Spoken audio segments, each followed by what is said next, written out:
Good morning, dear students. So this is the 5th chemistry class. So matter ಬಗ್ಗೆ ತಿಳ್ಕೊಂಡಿದ್ವಿ, significant figures ಬಗ್ಗೆ ತಿಳ್ಕೊಂಡಿದ್ವಿ, scientific notation ಬಗ್ಗೆ ತಿಳ್ಕೊಂಡಿದ್ವಿ. ಓಕೆನಾ? So ಇವತ್ತಿನ ಕ್ಲಾಸಲ್ಲಿ ನಾನು ಲಾಸ್ ಆಫ್ ಕೆಮಿಕಲ್ ಕಾಂಬಿನೇಷನ್ ಬಗ್ಗೆ ಮಾತಾಡ್ತಾ ಇದ್ದೀನಿ. ಲಾಸ್ ಆಫ್ ಕೆಮಿಕಲ್ ಕಾಂಬಿನೇಷನ್ ಈ ನಿಮ್ಗೆ ಗೊತ್ತಿರ್ಬೋದು, ರಿಯಾಕ್ಷನ್ಸ್ ಆಗುತ್ತೆ ಕೆಮಿಸ್ಟ್ರಿನಲ್ಲಿ. ಸೊ ರಿಯಾಕ್ಷನ್ಸ್ ಅಂದರೆ ಏನು? So for example, A plus B reacts together giving C as a product. C and D are the products ಅಂತ ನೀವು ಬರೆದ್ರೆ ಇದನ್ನ ಒಂದು ಕೆಮಿಕಲ್ ರಿಯಾಕ್ಷನ್. ಜನರಲ್ ಆಗಿ ಒಂದು ಎಕ್ಸಾಂಪಲ್ ಅಷ್ಟೇ ನಾನು ಕೊಡ್ತೀನಿ. This is not the chemical actual chemical reaction.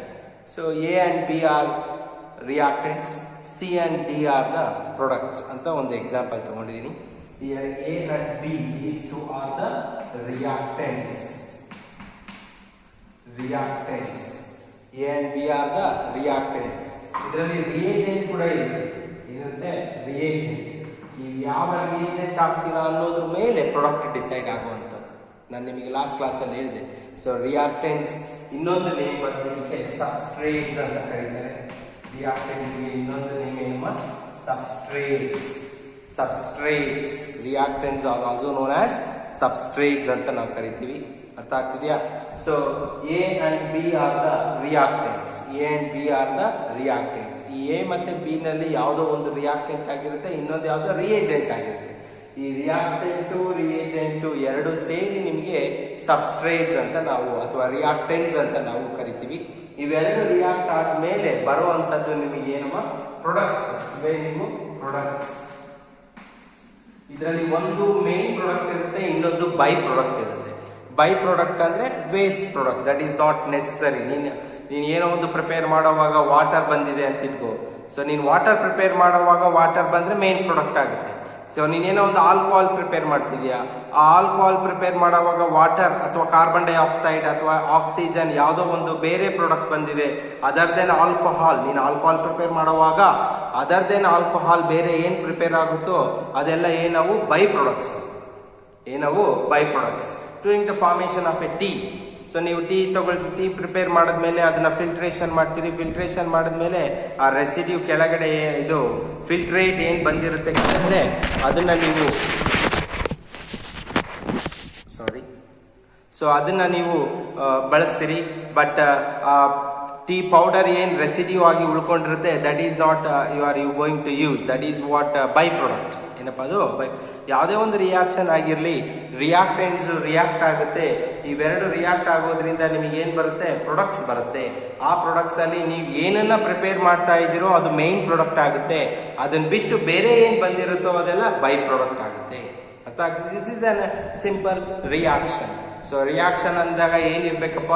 So A ಮತ್ತು ಯಾವುದೋ ಒಂದು ಅಥವಾ ಎರಡು ಒಂದಕ್ಕಿಂತ ಜಾಸ್ತಿ ರಿಯಾಕ್ಟೆಂಟ್ಸ್ ರಿಯಾಕ್ಟ್ ಆಗಬೇಕು. ಅದರಿಂದ ನಿಮಗೆ ಏನು ಬರಬೇಕು? ಪ್ರೊಡಕ್ಟ್ಸ್ ಬರಬೇಕು. ನೀವು ಏನನ್ನ ಪ್ರಿಪೇರ್ ಮಾಡ್ತಾ ಇದ್ದೀರೋ ಅದು ಪ್ರೊಡಕ್ಟ್ಸ್ ಹತ್ರ ಇರುತ್ತೆ, ಅದು ಮೇನ್ ಪ್ರಾಡಕ್ಟ್ ಆಗುತ್ತೆ. ಅದನ್ನ ಬಿಟ್ಟು ಪ್ರಾಡಕ್ಟ್ ಸೈಡಲ್ಲಿ ಬೇರೆ ಏನೇ ಬಂದಿದ್ರು ಅದೆಲ್ಲ ಏನಾಗುತ್ತೆ? ಬೈ ಪ್ರಾಡಕ್ಟ್ಸ್ ಆಗುತ್ತೆ. So this is general discussion regarding A reaction. ಈ ರಿಯಾಕ್ಷನ್ ಯಾವ ರೀತಿ ಆಗುತ್ತೆ, ಇದು ಯಾವ್ಯಾವ ರೂಲ್ಸ್ ಫಾಲೋ ಮಾಡಬೇಕು, ಯಾವ್ಯಾವ ಲಾಸ್ನ ಫಾಲೋ ಮಾಡಬೇಕು ಅಂದರೆ, so that is what loss of chemical combination. So any chemical reaction is governed by laws of chemical combination. ನೀವು ಯಾವ ರಿಯಾಕ್ಷನ್ ಅದು ತಗೊಳ್ಳಿ, that has to follows any one of the following laws of chemical combination. So next topic here I am going to discuss about laws of chemical combination. Laws of chemical combination. So the first law here is, so ಇಲ್ಲಿ discuss ಮಾಡುವಂತ very first law ಬಂದ್ಬಿಟ್ಟು law of conservation of mass.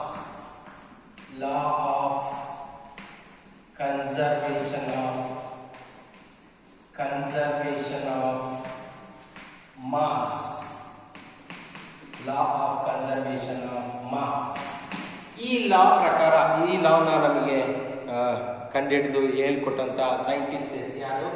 Antony ಲ್ಯಾವೋಶೈರ್. Antoine Lavoisier is one of the French scientists who given this law.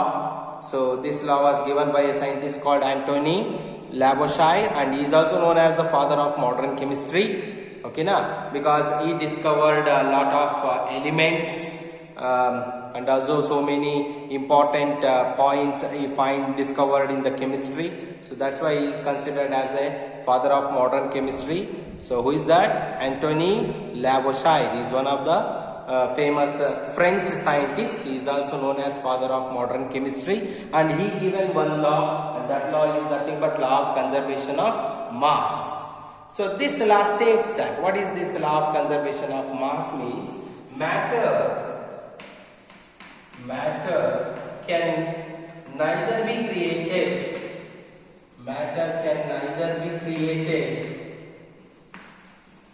nor be destroyed.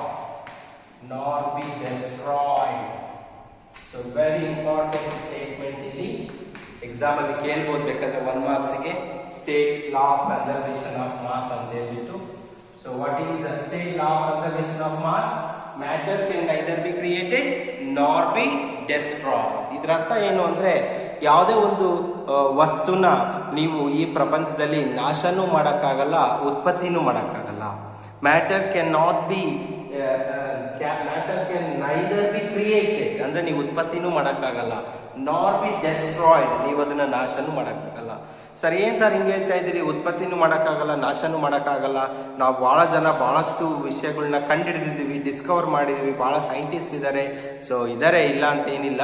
ಅವರು ಎಲ್ಲ ಕಂಡುಹಿಡಿದಿರೋ ಅಂಥದ್ದು ಇಲ್ಲಿರೋದನ್ನ ಉಪಯೋಗಿಸ್ಕೊಂಡೇ ಕಂಡುಹಿಡಿದಿದ್ದಾರೆ ವಿನಃ ಅವ್ರು ಯಾವುದು ಸ್ವಂತ, ನಾವು ಏನೇ ಆಗಲಿ ಇಡೀ ವಿಶ್ವದಲ್ಲಿ ನಾವು ಏನಿದ್ದೀವಿ, ಸೊ ನಾವು ಯಾವುದನ್ನೂ ಉತ್ಪತ್ತಿ ಮಾಡೋಕ್ಕಾಗಲ್ಲ, ಯಾವುದನ್ನೂ ನಾಶ ಮಾಡೋಕ್ಕಾಗಲ್ಲ. ಆದರೆ ಒಂದು ಫಾರ್ಮ್ನಲ್ಲಿ ಇರೋದನ್ನ ಇನ್ನೊಂದು ಫಾರ್ಮಿಗೆ ಕನ್ವರ್ಟ್ ಮಾಡ್ಬೋದು, ಒಂದು ಫಾರ್ಮಲ್ಲಿ ಇರೋದನ್ನ ಇನ್ನೊಂದು ಫಾರ್ಮಿಗೆ ಕನ್ವರ್ಟ್ ಮಾಡ್ಬೋದು. But we cannot create a matter or we cannot destroy a matter. So this is what we called as law of conservation of mass. Law of conservation of mass. Matter has certain mass. ನೀವು ಯಾವುದೇ ಒಂದು chemical reaction ತಗೊಂಡಿರ್ತೀರಿ, ಅವೆರಡು react ಆಗಿಬಿಟ್ಟು so products ಬಂದಿರುತ್ತೆ. ಆ products ಬಂದಿರೋದಾಗ ನೀವು reactants ನ ನಾಶ ಮಾಡಿ ಪ್ರೊಡಕ್ಟ್ಸ್ ನ ಕ್ರಿಯೇಟ್ ಮಾಡಿದ್ರಿ. ಅಂದ್ರೆ ಮ್ಯಾಟರ್ನ ನೀವು ನಾಶ ಮಾಡಿಲ್ಲ, ರಿಯಾಕ್ಟೆಂಟ್ ಫಾರ್ಮ್ ಅಲ್ಲಿ ಇರುವಂತ ಮ್ಯಾಟರ್ನ ಪ್ರೊಡಕ್ಟ್ ಫಾರ್ಮಿಗೆ ಏನ್ ಮಾಡಿದ್ರಿ, ಕನ್ವರ್ಟ್ ಮಾಡಿದ್ರಿ. ಸೊ ಎಲ್ಲ ಇಷ್ಟೇನೆ. So matter can neither be created nor be destroyed. ಅದಕ್ಕೆ ಅವನು ಇನ್ನೊಂದು ಸ್ಟೇಟ್ಮೆಂಟ್ ಕೂಡ ಹೇಳ್ತಾನೆ ಇಲ್ಲಿ. ಅದೇನು ಸ್ಟೇಟ್ಮೆಂಟ್ ಅಂದ್ರೆ, the mass of the products produced is equal to mass of the reactant. ಏನು ಎಷ್ಟು ರಿಯಾಕ್ಟೆಂಟಿನ ಮಾಸು ಕನ್ಸ್ಯೂಮ್ ಆಗಿದೋ ಅಷ್ಟೇ ಮಾಸ್ ಆಫ್ ಪ್ರೊಡಕ್ಟ್ಸ್ ಏನಾಗಿರುತ್ತೆ, ಪ್ರೊಡ್ಯೂಸ್ ಆಗಿರುತ್ತೆ. We cannot create a matter, we cannot destroy a matter, we can convert it from reactants to products. So that's why we can also write the statement of this law as in the another form, that is the mass of products produced is equal to the mass of products produced is equal to mass of what? Reactants. The mass of products produced is equal to mass of reactants. You take any reaction. So reactant to product in a masses ಏನಾಗಿರುತ್ತೆ, equal ಆಗಿರುತ್ತೆ. ಇಲ್ಲಿ ಎಷ್ಟು ರಿಯಾಕ್ಟೆಂಟಿನ mass ತಗೊಂಡಿರ್ತೀಯೋ ಅಷ್ಟೇ ಮಾಸಿನ products ಏನಾಗಿರ್ಬೇಕು, ಅಲ್ಲಿ formation ಆಗಿರ್ಬೇಕು. So if you take in example of formation of water. So ಯಾವ ರೀತಿ ಫಾರ್ಮೇಶನ್ ಆಗುತ್ತೆ, ಹೈಡ್ರೋಜನ್ ಮತ್ತೆ ಆಕ್ಸಿಜನ್ ಎರಡು ಕಂಬೈನ್ ಆಗಿ ನಿಮಗೆ ಏನ್ ಬರುತ್ತೆ, ಇಲ್ಲಿ ವಾಟರ್ ಬರುತ್ತೆ. ಸೊ ಎಕ್ಸಾಂಪಲ್ ತಗೊಳ್ತಾ ಇದ್ದೀನಿ ನಾನು, ಫಾರ್ಮೇಶನ್ ಆಫ್ ವಾಟರ್ ಎಕ್ಸಾಂಪಲ್ ತಗೊಂಡಿದ್ದೀನಿ. ಈಗ ಇಲ್ಲಿ ಎಷ್ಟು ಮಾಸ್ ಇದೆಯೋ ಅಷ್ಟೇ ಮಾಸ್ ಏನಾಗಿರ್ಬೇಕು ಪ್ರಾಡಕ್ಟ್ಸ್ ಅಲ್ಲೂ ಇರಬೇಕಾಗುತ್ತೆ. So if you take hydrogen combine with oxygen it gives water. ಈಗ ಹೈಡ್ರೋಜನಿನ ಮಾಸ್ ಅಟೋಮಿಕ್ ಮಾಸ್ ತಗೊಳ್ಬೇಕು. ಹೈಡ್ರೋಜನಿನ ಅಟೋಮಿಕ್ ಮಾಸ್ ಎಷ್ಟಪ್ಪ 1 AMU ಆಗಿರುತ್ತೆ. ಎಸ್ ಹೈಡ್ರೋಜನ್ಸ್ ಇದೆ ಇಲ್ಲಿ 4 ಹೈಡ್ರೋಜನ್ಸ್ ಇದೆ. 2 2s 4 ಹೈಡ್ರೋಜನ್ಸ್ ಇದೆ. ಸೊ 4 ಗ್ರಾಮ್ ಆಫ್ ಹೈಡ್ರೋಜನ್ ಆಗುತ್ತೆ ಇದು. ಓಕೆನಾ? ಮೇ ಬಿ ನೀವು ಅಟೋಮಿಕ್ ಮಾಸಸ್ ಬಗ್ಗೆ ನೀವು ತಿಳ್ಕೊಂಡಿದ್ದೀರಿ ಅಂತ ಅನ್ಕೊಂಡಿದ್ದೀನಿ ನಾನು. ಓಕೆನಾ? ಅದೇ ರೀತಿ ಡೈಆಕ್ಸಿಜನ್ ತಗೊಂಡಿದ್ದೀನಿ. ಸೊ ಅದರ ಅಟೋಮಿಕ್ ಮಾಸಸ್ ಆಕ್ಸಿಜನ್ ಎಷ್ಟಮ್ಮ 16. ಎಷ್ಟು ಆಕ್ಸಿಜನ್ ಇದೆ ಇಲ್ಲಿ 2 ಆಕ್ಸಿಜನ್ಸ್ ಇದೆ. ಸೊ ಮಾಸ್ ಏನಾಗುತ್ತೆ ಇದ್ರದ್ದು 32 ಗ್ರಾಮ್ಸ್ ಆಗುತ್ತೆ. ಎಷ್ಟಾಗುತ್ತೆ 32 ಗ್ರಾಮ್ಸ್ ಆಗುತ್ತೆ. ಸೊ ಅದೇ ರೀತಿ ವಾಟರ್ ನ ನೀವು ಇಲ್ಲಿ ನೋಡಿದ್ರೆ 2 hydrogen 1 oxygen. Hydrogen atomic weight 1, 2 ಹೈಡ್ರೋಜನ್ಸ್ ಇರೋದ್ರಿಂದ 2 ಆಗುತ್ತೆ. So 16 is the atomic weight of ಯಾವುದು ಆಕ್ಸಿಜನ್. 16 plus 2 ಎಷ್ಟಮ್ಮ 18 ಆಗುತ್ತೆ. ಸೊ 1 mole of water ಗೆ 16 ಆಗುತ್ತೆ 18 ಆಗುತ್ತೆ.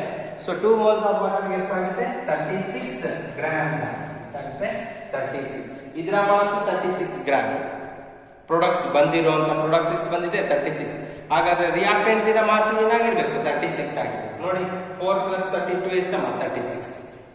You take any reaction, the mass of products produced in a chemical reaction should be equal to the mass of reactant. So ಅಂದ್ರೆ ಇಲ್ಲಿ ಏನ್ ನೀವು mass ತಗೊಂಡಿದ್ದೀರಿ ಅದನ್ನ ನೀವು ನಾಶ ಮಾಡಿಲ್ಲ, ಆ ಮಾಸ್ ಮ್ಯಾಟರ್ ನ ಪ್ರಾಡಕ್ಟ್ ಆಗಿ ಕನ್ವರ್ಟ್ ಮಾಡಿದಿರಿ. This is what law of conservation of mass. If you take another example, calcium carbonate CaCO3, ಇದನ್ನ ಹೀಟ್ ಮಾಡಿದ್ರೆ ಈ ಮಾಲಿಕ್ಯೂಲ್ ಡಿಕಂಪೋಸ್ ಅಥವಾ ಡಿವೈಡ್ ಆಗಿಬಿಟ್ಟು ನಿಮ್ಗೆ ಏನ್ ಬರುತ್ತೆ calcium oxide and carbon dioxide.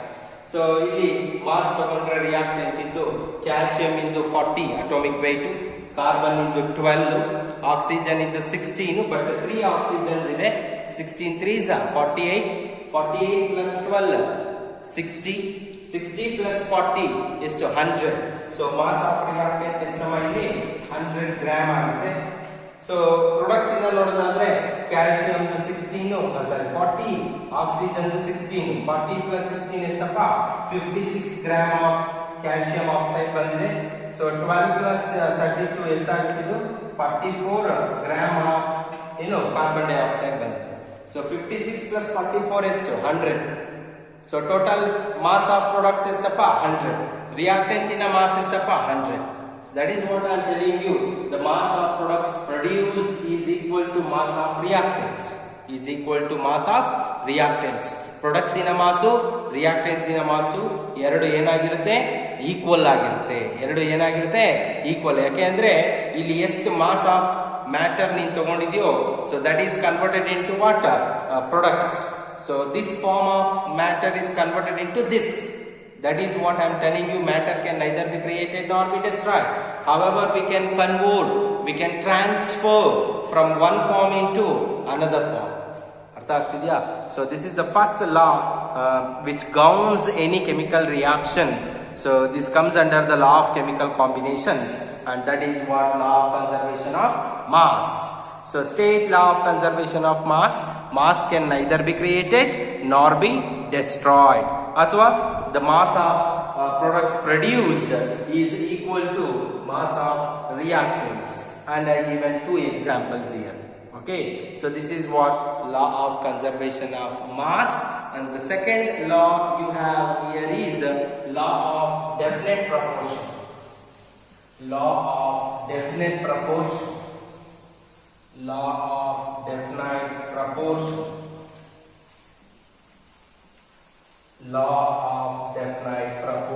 Second law here is law of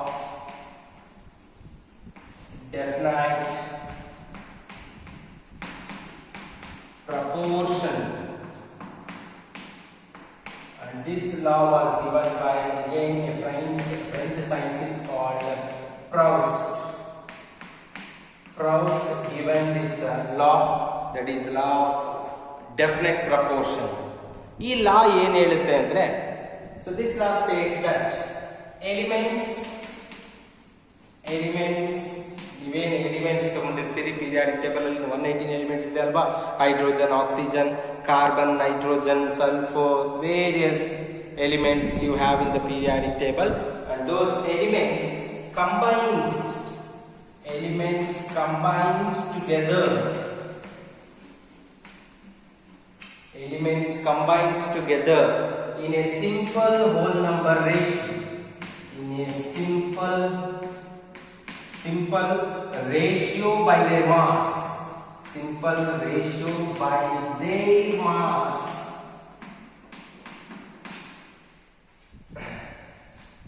Elements combines together in a simple ratio by their mass to form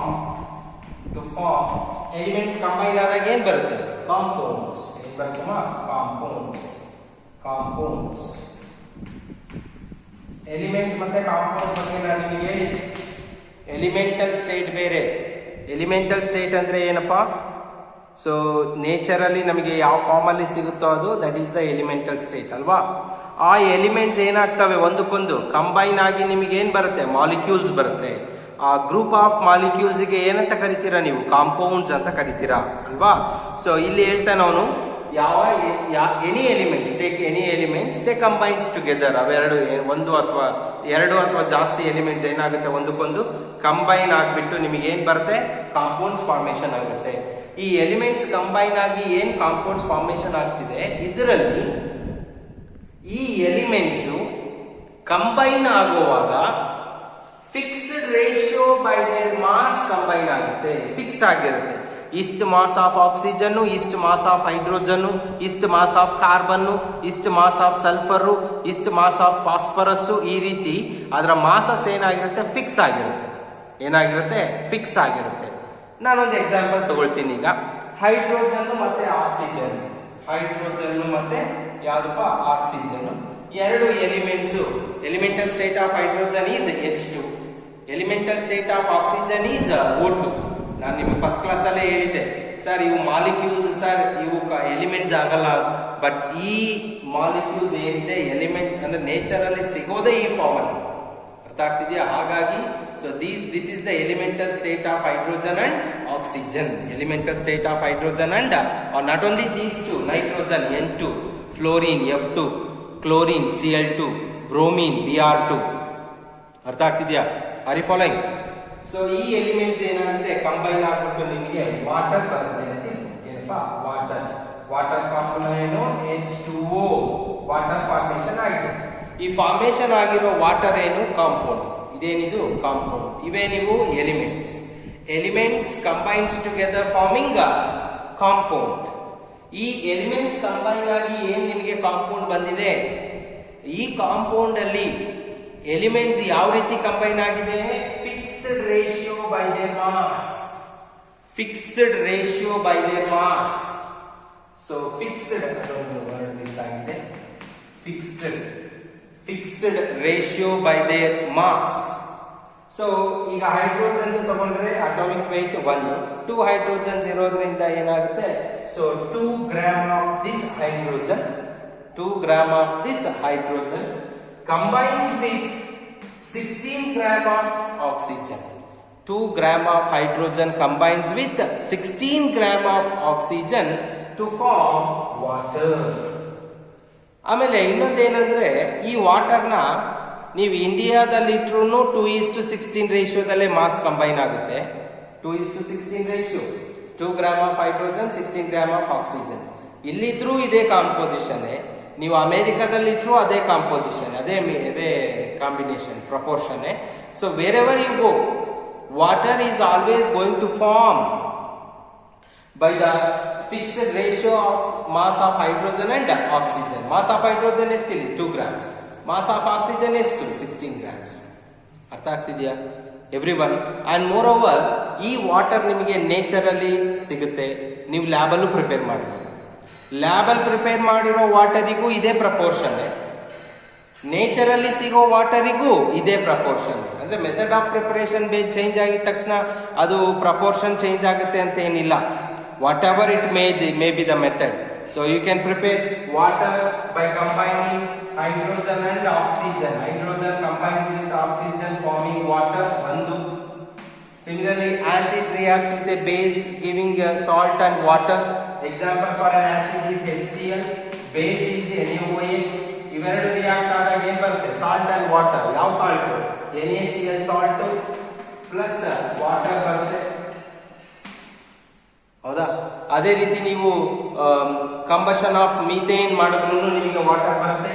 methane ತಗೊಳ್ಳಿ CH4, ಇದನ್ನ ಕಂಬಷನ್ ಮಾಡಿ ಪ್ರೆಸೆನ್ಸ್ ಆಫ್ ಆಕ್ಸಿಜನ್ ಏನ್ ಬರುತ್ತೆ ನಿಮಗೆ ಹೇಳಿ?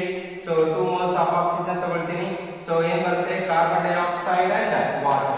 ಕಾರ್ಬನ್ ಡೈಆಕ್ಸೈಡ್ ಅಂಡ್ ವಾಟರ್ ಬಂದಿದೆ ನೋಡಿ. ಈ ರಿಯಾಕ್ಷನ್ ಅಲ್ಲೂ ವಾಟರ್ ಬಂದಿದೆ, ಈ ರಿಯಾಕ್ಷನ್ ಅಲ್ಲೂ ವಾಟರ್ ಬಂದಿದೆ, ಈ ರಿಯಾಕ್ಷನ್ ಅಲ್ಲೂ ವಾಟರ್ ಬಂದಿದೆ. So I prepared water in 3 different process here, 3 different reactions. ಈ 3 ರಿಯಾಕ್ಷನ್ಸ್ ಅಲ್ಲೂ ಪ್ರಿಪೇರ್ ಆಗಿರೋ ವಾಟರಿನ ಕಾಂಪೋಸಿಷನ್ ತಗೊಂಡ್ರೆ, proportion of hydrogen and oxygen ತಗೊಂಡ್ರೆ 2:16 ಆಗಿರುತ್ತೆ. ಕರೆಕ್ಟಾಗಿ ಅರ್ಥ ಮಾಡ್ಕೊಳ್ಳಿ. Law of definite proportion. Definite means fixed. Definite means fixed proportion. So elements always combines together in a fixed ratio by their mass. Fixed ratio by their mass to form compound. ನಾನು water ಮಾತ್ರ ತಗೊಂಡಿದ್ದೀನಿ. You take any compound. CH4 ತಗೊಂಡ್ರೆ, methane ತಗೊಂಡ್ರೆ carbon ಮತ್ತೆ hydrogen fix ಆಗುತ್ತೆ. So ಕಾರ್ಬನ್ನಿನ mass ಎಷ್ಟಿರುತ್ತೆ? ಕಾರ್ಬನ್ದು 12 ಆಗುತ್ತೆ. ಹೈಡ್ರೋಜನ್ದು ಸೊ 1 ಹೈಡ್ರೋಜನ್ಗೆ 1, 4 ಹೈಡ್ರೋಜನ್ಸ್ಗೆ 4, 12:4 ಅಲ್ಲಿ ಫಿಕ್ಸ್ ಆಗುತ್ತೆ. ಇದನ್ನ ಇನ್ನೂ ಸಿಂಪಲ್ ಮಾಡಿದ್ರೆ ಏನಾಗುತ್ತೆ? ಸೊ 4 1s 4 3s ಏನಾಗುತ್ತೆ? ಇದು 3:1 ಆಗುತ್ತೆ. ಸೊ ಇದನ್ನ ಇನ್ನೂ ಸಿಂಪಲ್ ಮಾಡಿದ್ರೆ 2 1s 2 8s 1:8 ಆಗುತ್ತೆ. 1:8 ಆಗುತ್ತೆ. ಅರ್ಥ ಆಗ್ತಿದ್ಯಾ? So always elements combines in a fixed simple ratio by their mass. Fixed simple ratio by their mass. So you can example I taken here is water. So ನೀವು lab ಅಲ್ಲಿ prepare ಮಾಡಿರೋ compound ಆದ್ರೂ ಆಗಿರ್ಲಿ, nature ಅಲ್ಲಿ ಸಿಗುವಂತ compound ಆದ್ರೂ ಆಗಿರ್ಲಿ, elements combine ಆಗೋದು ಯಾವಾಗ್ಲೂ ಫಿಕ್ಸ್ಡ್ ರೇಷಿಯೋ ಇರುತ್ತೆ. ಅದೇ ರೇಷಿಯೋನಲ್ಲೇ ಕಂಬೈನ್ ಆಗುತ್ತೆ. ವಾಟರ್ ಫಾರ್ಮೇಶನ್ ಆಗುವಾಗ ಯಾವಾಗ್ಲೂ ಕೂಡ 2:16 ಅಥವಾ ಇನ್ನೂ ಸಿಂಪಲ್ ಮಾಡ್ಕೊಂಡ್ರೆ 1:8 ಮಾಸ್ ಅಲ್ಲೇ ಏನಾಗಿರುತ್ತೆ? ಅದು ಫಿಕ್ಸ್ ಆಗಿರುತ್ತೆ. So 2 gram of hydrogen 16 gram of oxygen. ಅಥವಾ ಇನ್ನೂ ಸಿಂಪಲ್ ಮಾಡ್ಕೊಂಡ್ರೆ 1 gram of hydrogen combines with 8 gram of oxygen. Whatever it may be, elements always combines in a fixed ratio by their mass to form compounds. So this is what law of definite proportion. Example ಕೇಳ್ತಾನೆ, state law of definite proportion. So this law states that elements combines together in a fixed ratio by their mass. Elements combines together in a fixed ratio by their mass. Example here is water. Ratio ತಗೊಂಡ್ರೆ ಏನಾಗುತ್ತೆ? 1:8 ಅಥವಾ 2:16. 2:16, 1:8 sir ಏನೇನೋ ಬರೀತಿದ್ದೀರಲ್ಲ. So I am not doing anything here. So 2:16 large number ಆಗುತ್ತೆ. ಇನ್ನು short simple ಆಗಿ ಬರಿಬೇಕಂದ್ರೆ 2 1s 2 8s ಆಗುತ್ತೆ. ಆಗ 1:8 ಆಗುತ್ತೆ. ಅರ್ಥ ಆಗ್ತಿದ್ಯಾ? So any what ever it may be, remember this law, very important, law of definite proportion. So this law States that elements combines in a fixed ratio by their mass to form compounds. First law ಏನು? Law of conservation of mass. Matter can neither be created nor be destroyed. The mass of the products produced should be equal to mass of reactants. ಹೌದಾ? ಅದೇ ರೀತಿ second law ಯಾವ್ದಿಲ್ಲಿ? Law of definite proportion. This law states that elements combines together in a simple ratio by their fixed ratio by their mass. ಅರ್ಥ ಆಗ್ತಾ ಇದೆಯಾ? So next ಮೂರನೇದು law of multiple proportion. Law of multiple proportion. Third law I am telling you now. First one is law of conservation of mass. Law of conservation of mass. Second one is law of definite proportion. Third one is law of multiple proportion. Law of multiple proportion. Law of multiple proportion. ಮೂರನೇದು ಯಾವ್ದಪ್ಪ? law of multiple proportion, and this law was given by a scientist called Dalton. So law of conservation of mass yaru heliddu?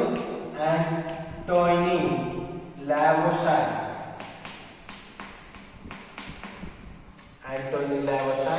Law of definite proportion yaru heliddu? Gauss. Law of multiple proportion yaru heliddu? Dalton. Multiple proportion ಇಲ್ಲಿ ಸ್ವಲ್ಪ ನೀವು ಅರ್ಥ ಮಾಡ್ಕೊಳ್ಬೇಕು ವಿಷಯನ. ಆಗಲೇ ನಾನು hydrogen ಆಕ್ಸಿಜನ್ನು ತಗೊಂಡು water formation ಮಾಡಿದ್ದೆ. ಇಲ್ಲಿ ಇವನೇನು ಹೇಳ್ತಾನೆ ಅಂದರೆ 2 or more ಎಲಿಮೆಂಟ್ಸ್, 2 ಅಂದರೆ 2, ಆರ್ ಮೋರ್ ಅಂದರೆ 2ಕ್ಕಿಂತ ಜಾಸ್ತಿ, 2 or more elements combines together, combine ಆಗುತ್ತೆ, ಎಲಿಮೆಂಟ್ಸ್ ಕಂಬೈನ್ ಆಗುತ್ತೆ, to form 2 or more compounds, to form 2 or more compounds. ಒಂದೇ ಕಾಂಪೌಂಡ್ ಅಲ್ಲ, ಒಂದು ಅಥವಾ ಒಂದಕ್ಕಿಂತ ಜಾಸ್ತಿ, 2 ಅಥವಾ 2ಕ್ಕಿಂತ ಜಾಸ್ತಿ ಕಾಂಪೌಂಡ್ಸ್ ಫಾರ್ಮೇಷನ್ ಮಾಡುತ್ತೆ. ಬಂದಿರೋಂಥ ಕಾಂಪೌಂಡ್ಸ್ ಅಲ್ಲಿ ಫಾರ್ಮೇಷನ್ ಆಗಿ ಬಂದಿರೋಂಥ 2 ಅಥವಾ ಜಾಸ್ತಿ ಕಾಂಪೌಂಡ್ಸ್ ಏನಿದೆ ಅದರಲ್ಲಿ ಒಂದು ಎಲಿಮೆಂಟು ಫಿಕ್ಸ್ಡ್ ರೇಷಿಯೋನಲ್ಲೇ ಇರುತ್ತೆ, ಇನ್ನೊಂದು ಸಿಂಪಲ್ ಹೋಲ್ ನಂಬರ್ ಅಲ್ಲಿ ಚೇಂಜ್ ಆಗ್ತಾ ಹೋಗುತ್ತೆ. ಒಂದು ಎಕ್ಸಾಂಪಲ್ ತಗೊಳ್ತೀನಿ. ಹೈಡ್ರೋಜನ್ ಆಕ್ಸಿಜನ್ ನಿಮಗೆ ಫೆಮಿಲಿಯರ್ ಆಗಿರಲಿ ಅಂತೇಳಿ ಹೈಡ್ರೋಜನ್ ಮತ್ತೆ ಆಕ್ಸಿಜನ್ ತಗೊಂಡಿದ್ದೀನಿ. ಈ ಹೈಡ್ರೋಜನ್ ಆಕ್ಸಿಜನ್ ಅನ್ನೋ 2 ಎಲಿಮೆಂಟು ಕಂಬೈನ್ ಆದರೆ ನಿಮಗೆ 2 ಕಾಂಪೌಂಡ್ ಫಾರ್ಮೇಷನ್ ಆಗುತ್ತೆ. ಎಷ್ಟು ಕಾಂಪೌಂಡು? 2. ಈ ಹೈಡ್ರೋಜನ್ ಆಕ್ಸಿಜನ್ ಇಂದ ನಿಮಗೆ ಫಾರ್ಮೇಷನ್ ಆಗ್ತಕ್ಕಂಥ ಎಷ್ಟು ಕಾಂಪೌಂಡ್ ಫಾರ್ಮೇಷನ್ ಮಾಡ್ಬೋದು? ಇದರಿಂದ 2 ಕಾಂಪೌಂಡ್ಸ್ ನ ಫಾರ್ಮೇಷನ್ ಮಾಡ್ಬೋದು. ಒಂದು ವಾಟರ್ H2, ಇನ್ನೊಂದು hydrogen peroxide H2O2. So H2O ಬಂದ್ರೆ ವಾಟರ್, H2O2 ಬಂದ್ರೆ hydrogen peroxide. So that is what I am telling you. 2 elements combines together forming 2 or more compounds. ಇವೆರಡು ತಗೊಂಡಾಗ 2, ಇವನ್ ಬಿಟ್ಟು ಬೇರೆ ತಗೊಂಡಾಗ 2ಕ್ಕಿಂತ ಜಾಸ್ತಿನೂ ಬರ್ಬೋದು. ಅರ್ಥ ಆಗ್ತಿದೆಯಾ? 2 elements combines together forming 2 or more compounds, 2 or more compounds in which one element combines in a fixed ratio. One element combines in a fixed ratio. ಇದರಲ್ಲಿ hydrogen ಇದು mass ಎಷ್ಟಪ್ಪ? 1 ಹೈಡ್ರೋಜನ್ ಗೆ 1. ಸೊ 2 ಹೈಡ್ರೋಜನ್ಸ್ ಇರೋದ್ರಿಂದ 2 ಆಗುತ್ತೆ. ಸೊ 2. ಸೊ ಇಲ್ಲಿ hydrogen ಎಷ್ಟಿದೆ? 2 ನೇ ಇದೆ. So 1 element combines in a fixed ratio. 1 element combines in a fixed ratio, and the another varies in a simple whole number ratio. Another varies in a simple whole number ratio. So ಇದರಲ್ಲಿ oxygen ಇಂದ ratio ತಗೊಂಡ್ರೆ ಇಲ್ಲಿ 16 ಆಗುತ್ತೆ. 1 oxygen ಇರೋದ್ರಿಂದ weight ಎಷ್ಟಮ್ಮ? 16 ಆಗುತ್ತೆ. ಇಲ್ಲಿ 2 oxygens ಇರೋದ್ರಿಂದ weight ಏನಾಗುತ್ತೆ? 32 ಆಗುತ್ತೆ. 2 ಆಕ್ಸಿಜನ್ಸ್ ಇದೆ ಇಲ್ಲಿ, ಹಾಗಾಗಿ weight ಏನಾಯ್ತು ಇಲ್ಲಿ? 32. ಸೊ ನೋಡಿ, ವಾಟರ್ಗೂ ಹೈಡ್ರೋಜನ್ ಪರಾಕ್ಸೈಡಿಗೂ ಇರೋ ವ್ಯತ್ಯಾಸ ನೋಡಿ. ವಾಟರ್ ನಲ್ಲಿ 2 gram of hydrogen combines in 16 gram of oxygen. Hydrogen peroxide ಅಲ್ಲಿ 2 gram of hydrogen combines with 32 gram of oxygen. ಇವೆರಡಕ್ಕೂ ವ್ಯತ್ಯಾಸ ಇದೆ ಅಲ್ವಾ? So 2 elements combines together forming 2 or more compounds in which one element combines in a fixed ratio. Hydrogen here also 2, here also 2.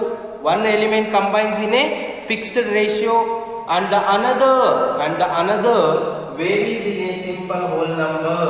Another varies in a simple whole number ratio.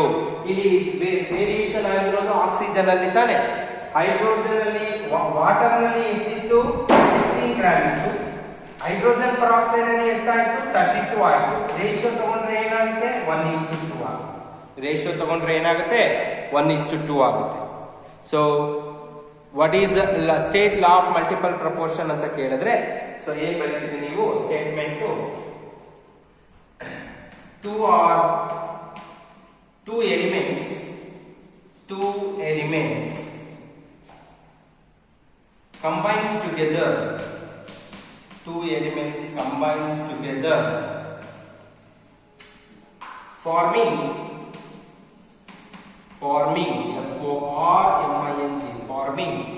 2 or more compounds.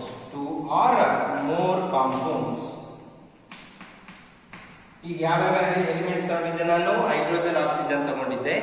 So 2 elements combines together forming 2 or more compounds. ಇವೆರಡು combine ಆಗೋದ್ರಿಂದ ಇಲ್ಲಿ 2 compound ಬಂತು, ಒಂದು water, ಇನ್ನೊಂದು hydrogen peroxide.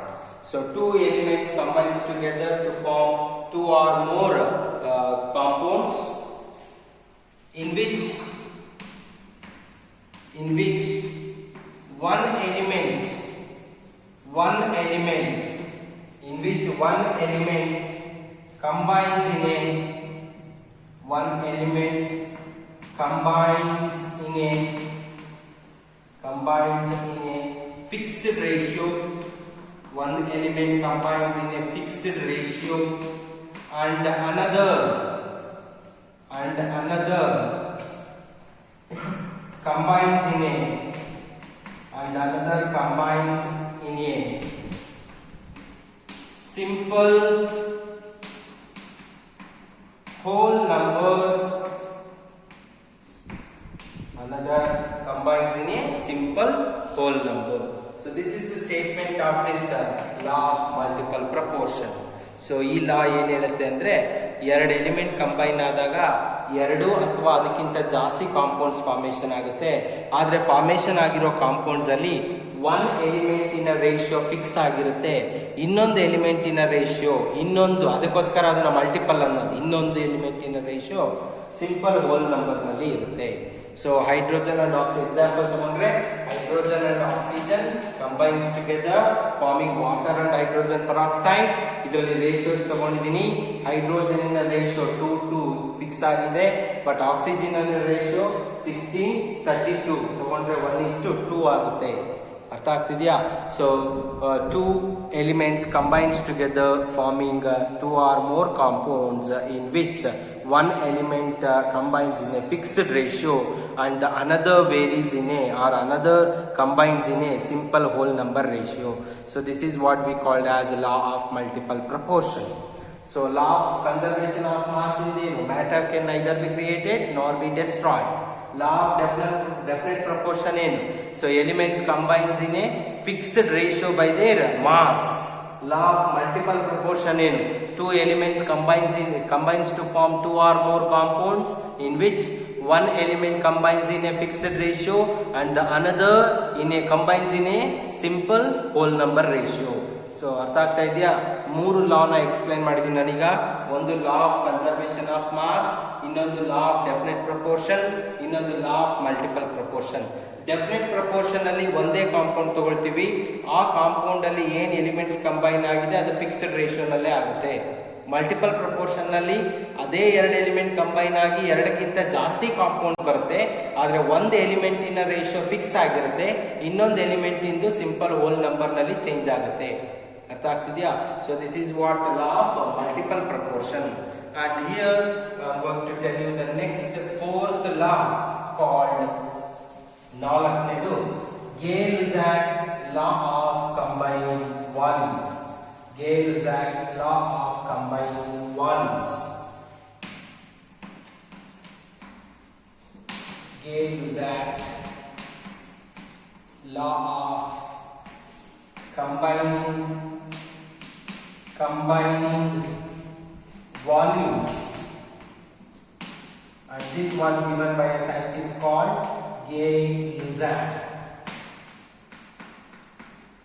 Gay-Lussac ಅನ್ನೋ scientist ಈ ಲಾ ನಮಗೆ ಕೊಟ್ಟಿದ್ದಾರೆ. ಸೊ ಇವನು ಹೇಳ್ತಾನೆ ಕಂಬೈನಿಂಗ್ ವಾಲ್ಯೂಮ್ ನೋಡಿ, ನಾವು ಇಲ್ಲಿವರೆಗೂ ನಾವು ಈ 3 ಲಾನ ಎಕ್ಸ್ಪ್ಲೈನ್ ಮಾಡುವಾಗ ನಾವು ಮಾಸ್ ತಗೊಳ್ತಾ ಇದ್ವಿ. ಏನ್ ತಗೊಳ್ತಾ ಇದ್ವಿ? ಮಾಸ್. ಇಲ್ಲಿ ಮಾಸ್ ತಗೊಂಡು ರಿಯಾಕ್ಟೆಂಟ್ ಪ್ರೊಡಕ್ಟ್ಸ್ ಇಂದು ಈಕ್ವಲ್ ಇತ್ತು ಅಂತ ಹೇಳಿದ್ವಿ. ಇಲ್ಲಿ ಆ ಮಾಸ್ ಏನಿದೆ ಎಲಿಮೆಂಟ್ಸ್ ಇಂದು ಕಂಬೈನ್ ಆಗುವಾಗ ಫಿಕ್ಸ್ಡ್ ರೇಷಿಯೋನಲ್ಲಿ ಆಗುತ್ತೆ ಅಂತಂದ್ವಿ. ಇಲ್ಲಿ 2 ಕಾಂಪೌಂಡ್ ತಗೊಂಡು ಒಂದು ಎಲಿಮೆಂಟಿನ ಮಾಸ್ ಫಿಕ್ಸ್ಡ್ ಅಲ್ಲಿ ಇರುತ್ತೆ, ಇನ್ನೊಂದು ಎಲಿಮೆಂಟಿನ ಮಾಸು ಹೋಲ್ ನಂಬರ್ ನಲ್ಲಿ ಚೇಂಜ್ ಆಗುತ್ತೆ ಅಂತ ನಾವು ಹೇಳಿದ್ವಿ, ಹೌದೇನಪ್ಪ? ಆದ್ರೆ ಇಲ್ಲಿ ಅವನು ಮಾಸ್ ತಗೊಳ್ತಾ ಇಲ್ಲ, ಏನ್ ತಗೊಳ್ತಾ ಇದ್ದಾನೆ? ವಾಲ್ಯೂಮ್ ತಗೊಳ್ತಾ ಇದ್ದಾನೆ. ಏನ್ ತಗೊಳ್ತಾ ಇದ್ದಾನೆ? ವಾಲ್ಯೂಮ್ ತಗೊಳ್ತಾ ಇದ್ದಾನೆ. ರಿಮೆಂಬರ್, ಯಾವಾಗ ನಾವು ವಾಲ್ಯೂಮ್ ತಗೊಳ್ತೀವೋ ನಮ್ಮ ರಿಯಾಕ್ಟೆಂಟ್ ಪ್ರಾಡಕ್ಟ್ ಏನಾಗಿರ್ಬೇಕು? ಗ್ಯಾಸಸ್ ಆಗಿರ್ಬೇಕು. ಏನಾಗಿರ್ಬೇಕು? ಗ್ಯಾಸಸ್ ಆಗಿರ್ಬೇಕು. ಸೊ ಹಾಗಾಗಿ Gay Lussac law of combining volumes ಅಲ್ಲಿ this law is applicable only for gases. This law is applicable only for gases. ಇವನೇನ್ ಹೇಳ್ತಾನೆ ಅಂದ್ರೆ ಬಹಳ simple. Gases always combines in a fixed ratio by their volumes by their volumes. Gases always combines in a fixed ratio by their volume. By their mass ಅನ್ನೋದು ಬೇರೆ, by their volume ಅನ್ನೋದು ಬೇರೆ. ಅರ್ಥ ಆಗ್ತಿದ್ಯಾ? ಬೈ ದೇರ್ ವಾಲ್ಯೂಮ್ ಅನ್ನೋದು ಗ್ಯಾಸಸ್ಸಿಗೆ, by their mass ಅನ್ನೋದು ಸಾಲಿಡ್ಸ್ಗೆ, ಅಥವಾ ಇನ್ನೊಂದು ಯಾವುದಕ್ಕೂ. ಅರ್ಥ ಆಗ್ತಿದ್ಯಾ? ಮಾಸ್ ತಗೊಂಡ ಬೇರೆ, ವಾಲ್ಯೂಮ್ ತಗೊಳ್ಳೋದು ಈ ಲಾ ಪ್ರಕಾರ. ಸೊ ಏನ್ ಗ್ಯಾಸಸ್ ನೀವು ತಗೊಂಡಿರ್ತೀರ ರಿಯಾಕ್ಟೆಂಟ್ಸ್ ಪ್ರಾಡಕ್ಟ್ಸ್ ಅಲ್ಲಿ, ಅವು ಕಂಬೈನ್ ಆಗಿ ಪ್ರಾಡಕ್ಟ್ಸ್ ಬರುತ್ತಲ್ವಾ, ರಿಯಾಕ್ಟೆಂಟ್ಸ್ ಕಂಬೈನ್ ಆಗಿ ಪ್ರಾಡಕ್ಟ್ಸ್ ಬರುತ್ತಲ್ವಾ, ಈ ರಿಯಾಕ್ಟೆಂಟ್ಸ್ ಏನ್ ಕಂಬೈನ್ ಆಗ್ತಿದೆ ಅದು fixed ratio by their volumes ಅಲ್ಲಿ ಕಂಬೈನ್ ಆಗುತ್ತೆ ಅಂತ ಹೇಳ್ತಾನೆ ಅಷ್ಟೇ. ಇದೇನ್ ಬಹಳ ವ್ಯತ್ಯಾಸ ಏನಿಲ್ಲ. So gases always combines in a fixed ratio by their volume. If you take an example,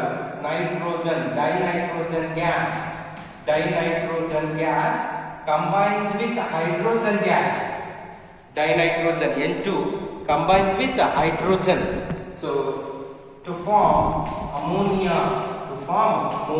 ಇದು ಕೂಡ ಏನು ಗ್ಯಾಸ್, ಹೈಡ್ರೋಜನ್ ಏನು ಗ್ಯಾಸ್. ನೋಡಿ, ರಿಯಾಕ್ಟೆಂಟ್ಸ್ ಕೂಡ ಗೇಸಿಯಸ್ ಸ್ಟೇಟ್ ಅಲ್ಲೇ ಇದೆ, ಪ್ರೊಡಕ್ಟ್ಸ್ ಕೂಡ ಗೇಸಿಯಸ್ ಸ್ಟೇಟ್ ಅಲ್ಲೇ ಇದೆ. ಅರ್ಥ ಆಗ್ತಿದ್ಯಾ? ಸೊ ಇಲ್ಲಿ ಏನು ನೀವು ಗ್ಯಾಸಸ್ ತಗೊಂಡಿದ್ದೀರಿ ರಿಯಾಕ್ಟೆಂಟ್ಸ್, ಈ ರಿಯಾಕ್ಟೆಂಟ್ ಗ್ಯಾಸಸ್ ಕಂಬೈನ್ ಆಗೋದು ಯಾವುದು? ಬೈ ದೇರ್ ವಾಲ್ಯೂಮ್ಸ್ ಅಲ್ಲಿ ಕಂಬೈನ್ ಆಗುತ್ತೆ. ಸೊ ನೀವು ಬ್ಯಾಲೆನ್ಸ್ ಮಾಡಿದ್ರೆ here you will be getting 2 moles of ammonia, 2 3s is 6, ಹಾಗಾಗಿ ಇಲ್ಲಿ 3H2 ರೇಷಿಯೋ ತಗೊಂಡ್ರೆ ಕೋಎಫಿಷಿಯಂಟ್ ನಂಬರ್ಸ್ ತಗೊಳ್ಳಿ. ಸೊ ಡೈನೈಟ್ರೋಜನ್ ಇದೆ, ಇದ್ರ ಪಕ್ಕ ಎಷ್ಟಿದೆಯಪ್ಪ? 1. So 1 volume of nitrogen, 1 volume of nitrogen combines with 3 volume of hydrogen, giving 2 volumes of ammonia. ಅರ್ಥ ಮಾಡ್ಕೊಳ್ಳಿ. So ಇಲ್ಲಿ ನಾವು ಗ್ಯಾಸಸ್ ನ ತಗೊಳ್ತೀವಿ, ಇಲ್ಲಿ ವಾಲ್ಯೂಮ್ಸ್ ನ ಕನ್ಸಿಡರ್ ಮಾಡ್ಕೊಳ್ಬೇಕು. ಗ್ಯಾಸಸ್ ಏನು ರಿಯಾಕ್ಟ್ ಆಗಿ ಪ್ರೊಡಕ್ಟ್ಸ್ ಬರ್ತಿದೆ, ಇಲ್ಲಿ gases fixed ratio of their volumes ಅಲ್ಲಿ ಕನ್ಸ್ಯೂಮ್ ಆಗುತ್ತೆ, ಕಂಬೈನ್ ಆಗುತ್ತೆ. ಇಲ್ಲೆಲ್ಲ ಮಾಸ್ ತಗೊಳ್ತಿದ್ವಿ, ಇಲ್ಲಿ ವಾಲ್ಯೂಮ್ ತಗೊಳ್ತೀವಿ, ಅಷ್ಟೇ ವ್ಯತ್ಯಾಸ, ಇನ್ನೇನಿಲ್ಲ. ಅರ್ಥ ಆಗ್ತಿದ್ಯಾ? Gases always combines in a fixed ratio by their volume. So this is the example. N2 plus 3H2 gives 2NH3. Ratio here is 1:3:2. So these are the 4 important laws which comes under the chemical combination. Another one, fifth law is there. ಇನ್ನೊಂದು ಅವಗ್ಯಾಡ್ರೋ ಲಾ ಅಂತ ಒಂದಿದೆ ಅಪ್ಪ.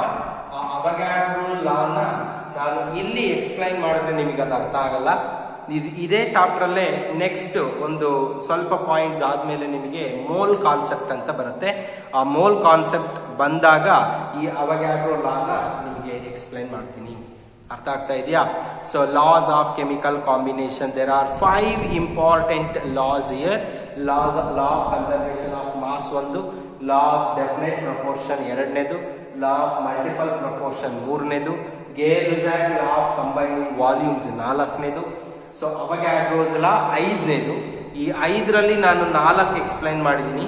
5ನೇದು ಅವಗ್ಯಾಡ್ರೋ ಲಾನ ನಾನು explain ಮಾಡಿಲ್ಲ, ಯಾಕೆಂದ್ರೆ ಆ concept mole ಕಾನ್ಸೆಪ್ಟಿಗೆ relate ಆಗಿದೆ. ಹಾಗಾಗಿ ಅದನ್ನ ಮೋಲ್ ಕಾನ್ಸೆಪ್ಟ್ ಹೇಳುವಾಗ ನಿಮಗೆ ಎಕ್ಸ್ಪ್ಲೈನ್ ಮಾಡ್ತೀನಿ. ಓಕೆನಾ? So this is what loss of chemical combination. How many laws are there here? 5 laws are there. Law of conservation of mass, law of definite proportion, law of multiple proportion, Gay-Lussac law of combining volumes, ಅವಗ್ಯಾಡ್ರೋಸ್ ಲಾನ ನಾನು ಹೇಳಿಲ್ಲ ಇನ್ನು. So ಅದನ್ನ mole concept ಬಂದಾಗ ಹೇಳ್ತೀನಿ. So ಇದಿಷ್ಟು ನಿಮಗೆ chemical reactions ನ govern ಮಾಡೋದಕ್ಕೆ, ಅಂದ್ರೆ ರೂಲ್ ಮಾಡೋದಕ್ಕೆ ಸೊ ಯೂಸ್ ಮಾಡ್ತಕ್ಕಂಥ ಲಾಸ್ ಇವು. ಓಕೆನಾ? So laws of chemical combination. So ಈ ಲಾಸ್ ಆಫ್ ಕೆಮಿಕಲ್ ಕಾಂಬಿನೇಷನ್ ಯಾವ್ದ್ರ ಮೇಲೆ ಬೇಸಿಸ್ ಇದೆ ಅಂದ್ರೆ ಒಂದು ಥಿಯರಿ ಇದೆ. ಡಾಲ್ಟನ್ಸ್ ಅಟೋಮಿಕ್ ಥಿಯರಿ ಅಂತ. ಈ ಆಟಮ್ಸ್ಗಳ ಬಗ್ಗೆ ಸ್ಟಡಿ ಮಾಡ್ತಾ ಹೋದ್ರು ಸೈಂಟಿಸ್ಟ್ಗಳು. ಈ ಆಟಮ್ಸ್ ಗಳ ಬಗ್ಗೆ ಸ್ಟಡಿ ಮಾಡ್ತಾ ಹೋದಂಗೆಲ್ಲ ಫಸ್ಟ್ ಒಬ್ಬ ಸೈಂಟಿಸ್ಟ್ ಒಂದು ಥಿಯರಿನ ಪ್ರಪೋಸ್ ಮಾಡ್ತಾನೆ. ಆಟಮ್ಸ್ ಅಂದ್ರೆ ಈ ರೀತಿ ಇರುತ್ತೆ.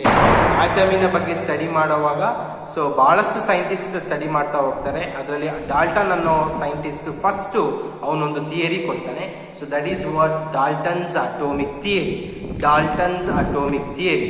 ಆ ಡಾಲ್ಟನ್ಸ್ ಅಟೋಮಿಕ್ ಥಿಯರಿ ಮೇಲೇನೆ ಈ 5 ಲಾಸ್ ಕೂಡ ಏನಾಗಿರೋದು ಪ್ರೊಡ್ಯೂಸ್ ಆಗಿರೋದು. ಅರ್ಥ ಆಗ್ತಿದ್ಯಾ? ಹಾಗಾದ್ರೆ ಡಾಲ್ಟನ್ಸ್ ಅಟೋಮಿಕ್ ಥಿಯರಿ ಅಂದ್ರೆ ಏನು, ಅದರಲ್ಲಿ ಏನೇನು ಪಾಯಿಂಟ್ಸ್ ಇದೆ, let me discuss now. So next concept point here is Dalton's atomic theory. Dalton's atomic theory. Dalton's atomic theory.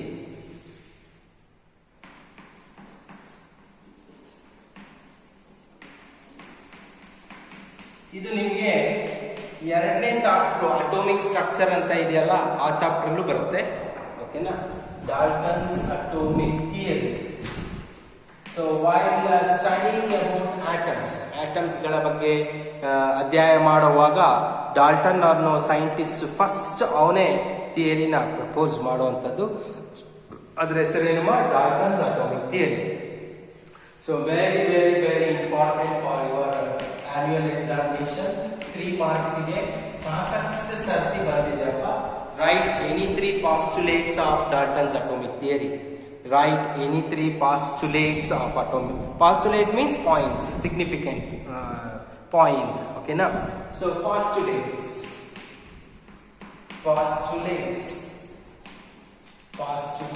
ಮೊದಲನೇ ಪಾಯಿಂಟ್ ಇವ್ರು ಹೇಳ್ತಾನೆ ಡಾಲ್ಟನ್ ಅಟೋಮಿಕ್ ಥಿಯರಿನಲ್ಲಿ. ಡಾಲ್ಟನ್ ಹೇಳ್ತಾನೆ ಆಟಮಿನ ಬಗ್ಗೆ ಹೇಳ್ತಾನೆ ಫಸ್ಟ್.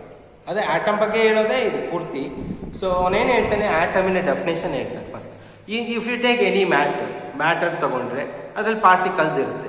ಆ ಪಾರ್ಟಿಕಲ್ ಮಾಲಿಕ್ಯೂಲ್ ಆಗಿರ್ಬೋದು ಅಥವಾ ಆಟಮ್ ಆಗಿರ್ಬೋದು. ಮಾಲಿಕ್ಯೂಲ್ ಆಗಿರ್ಬೋದು ಅಥವಾ ಆಟಮ್. ಫೈನಲಿ ಅದೇನು ಆಟಮ್ ಇರಲೇಬೇಕು.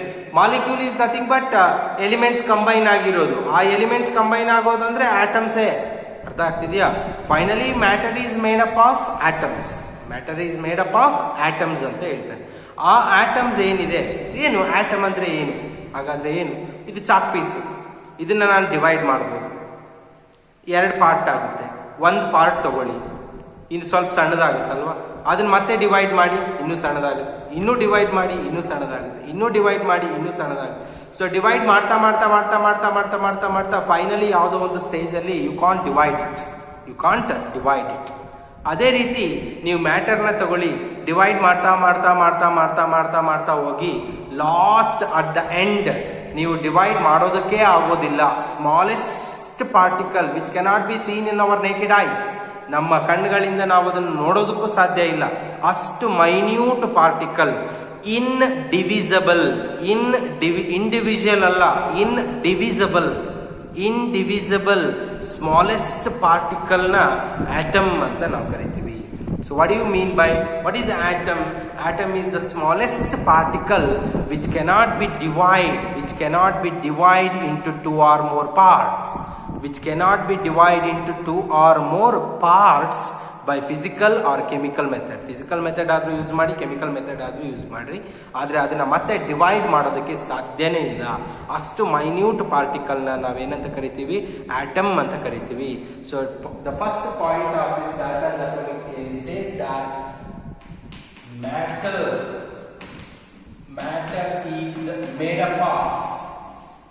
matter is made up of smallest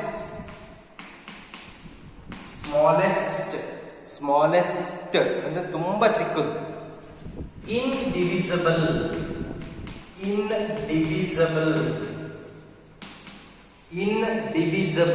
smallest indivisible particle called atom.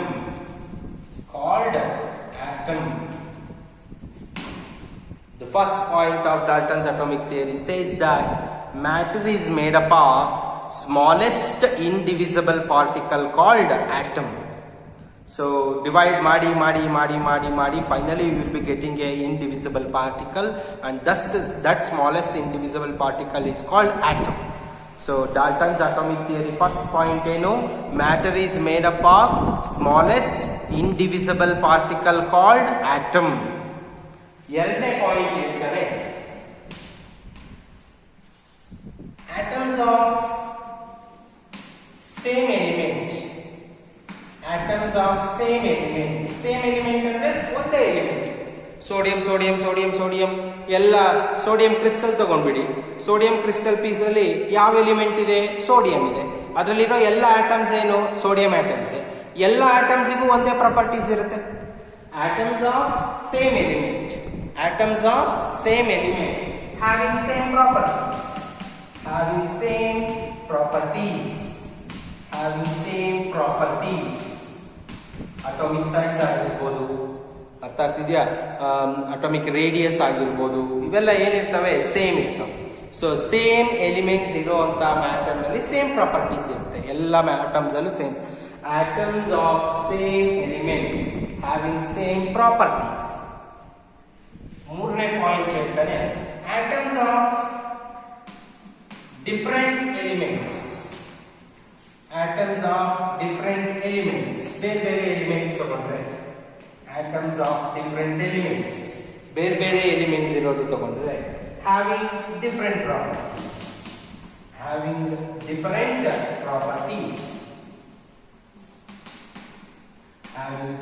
properties. So what is the first point of Dalton's atomic theory? Matter is made up of smallest indivisible particle called atom. Atoms of same element having same property. Atoms of different elements having different property. ನಾಲ್ಕನೇ point ಹೇಳ್ತಾನೆ, atoms combines together. Atoms combine ಅಂದ್ರೆ ಏನ್ ಬರುತ್ತೆ? Molecule. Group of molecule ಗೆ ಏನಂತೀವಿ? Compound. Atoms combines together forming compounds in a fixed ratio by their mass.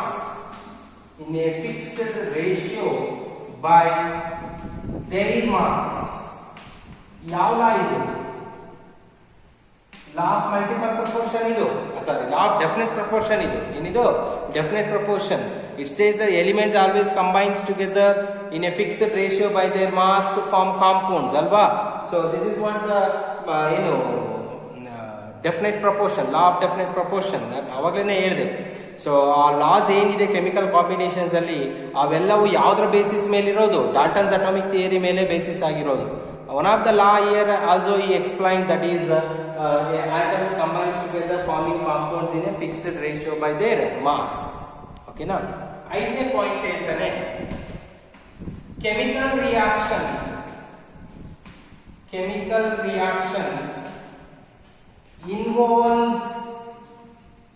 involves